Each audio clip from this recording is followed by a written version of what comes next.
Ça va ou quoi, tranquille? Alors, aujourd'hui, qu'est-ce qu'on a? Élection de l'Assemblée, la Macronie préfère le RN plutôt que... Enfin, le RN au Front Républicain. Ok, let's go. Donc, interview d'Éric Coquerel. Alors, petite analyse du plateau. Donc, Éric Coquerel, député LFI. Et en face de lui, t'as deux... Alors, Bruce Toussaint avec lui, je sais plus comment il s'appelle. En tout cas, ouais, il y aura de la contradiction, je pense. Hein. De la Commission De toute façon, il n'y a personne qui est d'accord avec LFI. Donc, il y aura de la contradiction. des finances à l'Assemblée nationale. Bonjour Éric Coquerel. Bonjour. Nouvelle journée d'action des syndicats. Aujourd'hui, le préfet de police de Paris, à votre place hier, disait... Après, les gars, j'espère qu'il va pas trop interagir sur l'aspect économique, parce que moi, je connais que dalle. Et je connais que dalle en économie, donc si ça parle d'économie, il va falloir que je zappe bien vite. Prendre une manifestation peut-être moins importante, moins de monde dans la rue, ce serait un échec? Bah écoutez, ça serait un échec, en tout cas ça ne serait pas une bonne nouvelle. Maintenant, j'ai bien vu qu'il y avait moins d'appels à la grève, etc. Donc la manifestation du 18, elle avait été dopée par l'appel citoyen au 10 qu'on avait soutenu. Le bloc en tout. Voilà, et donc ça montre que finalement c'est pas mal de mixer à la fois une mobilisation citoyenne et syndicale. Peut-être qu'il va falloir réfléchir à des formes de ce type. Mais enfin bon, la journée n'est pas encore passée. Alors on annonce des fois des échecs qui ne se réalisent pas. C'est ce que je souhaite aujourd'hui.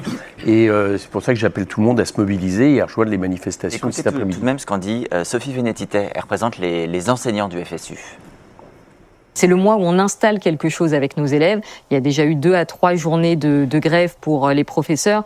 Donc c'est vrai que ça commence à peser aussi et qu'à la fin du mois, il y a peut-être un arbitrage entre le suivi des élèves et la grève.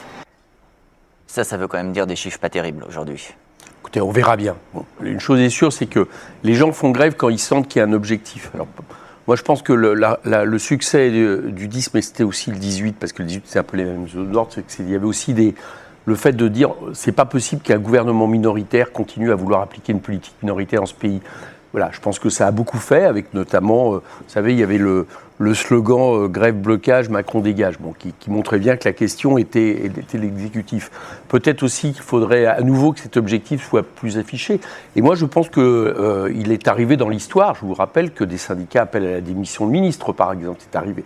Donc vous souhaiteriez que les syndicats appellent à la démission du président? En tout cas, je pense que ça. C'est marrant, parce que dit de la gueule de ce journaliste, on dirait que c'est un truc de ouf, alors que c'est... Comme il vient de le dire, Éric Coquerel, hein, en fait, c'est le b.a.-ba, c'est la base. Genre, le gouvernement actuel, c'est le gouvernement des plus minoritaires. Le RN a plus de crédit. A plus de crédit à être au pouvoir que le gouvernement actuel, que la Macronie. Mais non, les journalistes, les questions qu'ils vont poser, c'est en mode...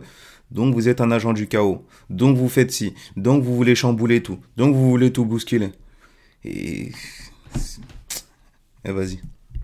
Je poserais vraiment la question, parce que la question, les syndicats, ça les intéresse aussi de savoir qu'on a des gouvernements minoritaires qui n'ont pas respecté l'élection de juillet 2024 à cause de M. Macron et qui vont imposer une politique dont on sait qu'en réalité, elle ne bougera pas. On va peut-être en parler dans quelques instants. Il y a quand même des bougeards. Parlons-en tout de suite dans ce cas-là. Comment ? Hier, Sébastien Lecornu a écrit aux syndicats.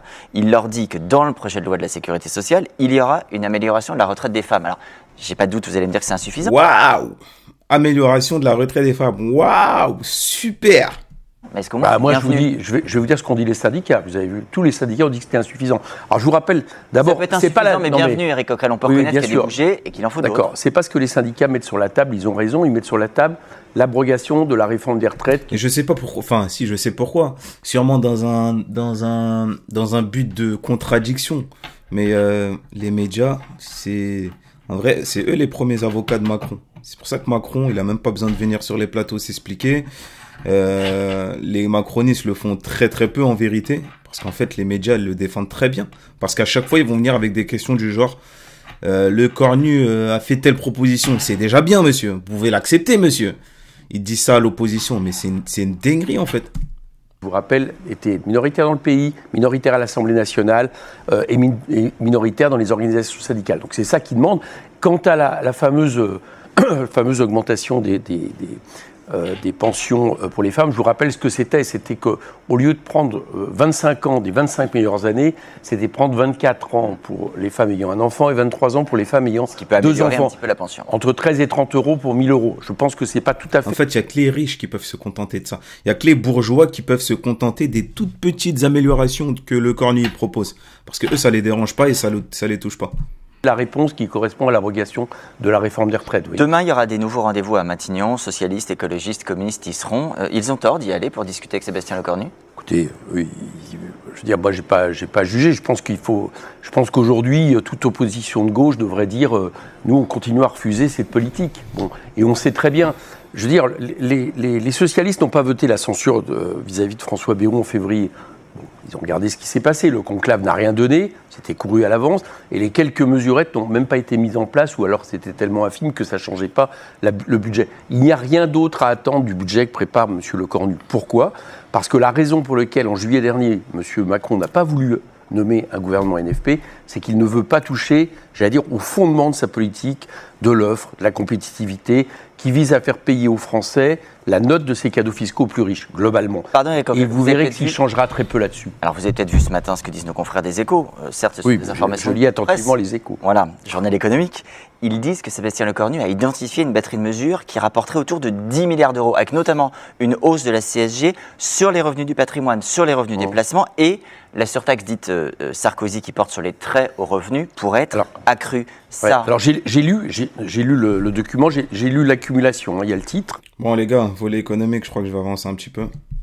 Et il y a à peu près l'accumulation, et moi je compte pas plus de 5 milliards, si tant est que M. Lecornu mette sur la table les mesures qui sont annoncées, parce que j'ai aussi l'habitude depuis 2-3 ans qu'on nous dise, comme le problème, j'allais dire, des inégalités, de la non-taxation des ultra-riches est vraiment très évidente. Hier on a fait venir Gabriel Zucman à l'Assemblée d'un colloque avec M. Stiglitz, je veux dire, personne ne peut le cacher. Les ultra-riches de ce pays payent sont 2 fois moins taxés que le tout venant de ce pays. Donc il y a un problème. Comme le problème est évident, on laisse penser qu'on va prendre quelques mesures, puis en général, à l'arrivée, il n'y a rien. Je vous rappelle que l'année dernière, ça s'est transformé en 2 mesures seulement sur les entreprises et sur les très hauts revenus qui rapportaient, à peu près 4 milliards. Vous en doutez, mais ce serait... J'en doute, et en plus, quand vous faites l'addition, vous arrivez à 5 milliards. Or, comme j'ai compris que ce serait pour compenser une baisse de la CSG, c'est pas ça qui va nous permettre à la fois... Donc ça ne réglerait pas le problème que nous avons dans ce pays, qui est le fait que, parce que nous avons 60 milliards de recettes en moins, on ne peut pas réduire le déficit, mais surtout on ne peut pas investir, par exemple, dans la bifurcation écologique. Donc ça ne change pas sur le fond. Je dois dire également un petit mot de l'Assemblée nationale. Concernant la taxe Zucman, après moi je sais pas si la taxe Zucman c'est la bonne solution, parce qu'apparemment ça taxe l'outil de travail, et c'est peut-être pas la bonne solution, mais je crois qu'il y a un consensus, on est tous d'accord pour dire que les ultra-riches doivent être taxés un petit peu plus. Si tout le monde est mature, si tout le monde est vraiment mature et responsable, comme des députés politiques et comme l'argent qu'ils reçoivent, ils sont payés avec. Les gars, mettez-vous d'accord qu'elle s'appelle taxe Zucman ou taxe Zamaktu ou taxe n'importe qui, c'est pas le problème. Et peut-être pas 2% alors, c'est 1%, mais je sais pas, mettez-vous d'accord pour faire quelque chose, même si on baisse en tant que milliards. Et c'est ça le problème avec les politiques, c'est que quand il y en a un qui propose A, l'autre il va proposer C. Personne ne veut se mettre d'accord pour aller sur la lettre B. Vous discutez, vous allez finir par vous mettre d'accord. Mais non, il y en a un t'as un parti qui veut absolument pas qu'on touche les riches. T'as l'autre parti qui veut absolument pas qu'on touche à l'immigration. T'as l'autre parti qui veut absolument pas parler d'insécurité. T'as l'autre parti qui, en fait, voilà dans quel film on est. Voilà dans quel film on est. Sinon, en vérité, taxe Zucman ou taxe Abdel, il y a moyen de se mettre d'accord sur, il y a toujours moyen de se mettre d'accord. Condition de discuter. Puisqu'hier, c'est un fait politique, le Rassemblement national a récupéré 2 postes de vice-président qu'il avait perdus il y a un an. Vous étiez contre, les Insoumis étaient contre. Ce sont des vice-présidents illégitimes. C'est illégitime que le RN soit représenté dans les instances de l'Assemblée. Alors, il faut bien comprendre, le RN est représenté dans les instances politiques de l'Assemblée nationale. Ça s'appelle la conférence des présidents. Ça se réunit chaque semaine, j'y suis, et proportionnellement, ils sont représentés. Donc ça suffit. Là, on parle du bureau. Le bureau, c'est ce qui organise la vie de l'Assemblée. Et c'est un choix de décider que tous les groupes y sont. Avant, tous les groupes n'y étaient pas. Donc ils sont illégitimes à y être. C'est pas que je vous dis... Oui, non, mais ça, c'est un choix politique d'estimer que ceux vis-à-vis desquels, je vous rappelle, il y a eu d'une certaine manière un front républicain, seront pas au bureau. Bon, de toute façon, maintenant, on discute de quelque chose qui concrètement est fait, puisque la majorité a décidé, enfin le socle gouvernemental a décidé de les faire rentrer, c'est fait. Ma question maintenant, c'est cette représentativité qu'il souhaite pour le RN. J'ai un peu du mal à comprendre pourquoi il veut la remettre en question pour les présidences de commission, parce qu'il y en a 8. Parce que votre présidence de commission des finances est remise en oui, jeu mais cet après-midi, pas que. votre poste. La mienne, elle revient forcément à l'opposition. Donc il n'y a pas d'inquiétude pour vous cet après-midi. En tout cas, le socle gouvernemental ne peut pas récupérer. Donc, sauf accord avec le RN. Bon, pour l'instant, j'en vois pas trace. J'espère que ça va rester jusqu'au bout, parce que ça serait quand même un événement politique qu'au lieu du candidat présenté par les groupes du NFP, on préfère un candidat du RN. Donc pour l'instant, je ne vois pas.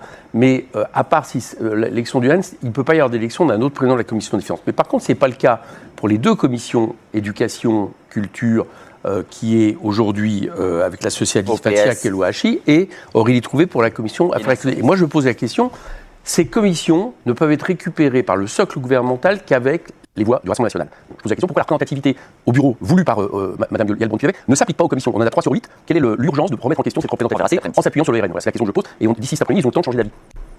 Merci beaucoup, Éric Coquerel. Merci. Non, mais il n'y a pas eu beaucoup de réactions. Hein. C'est pas un sujet que je maîtrise, mais bon, on y travaille.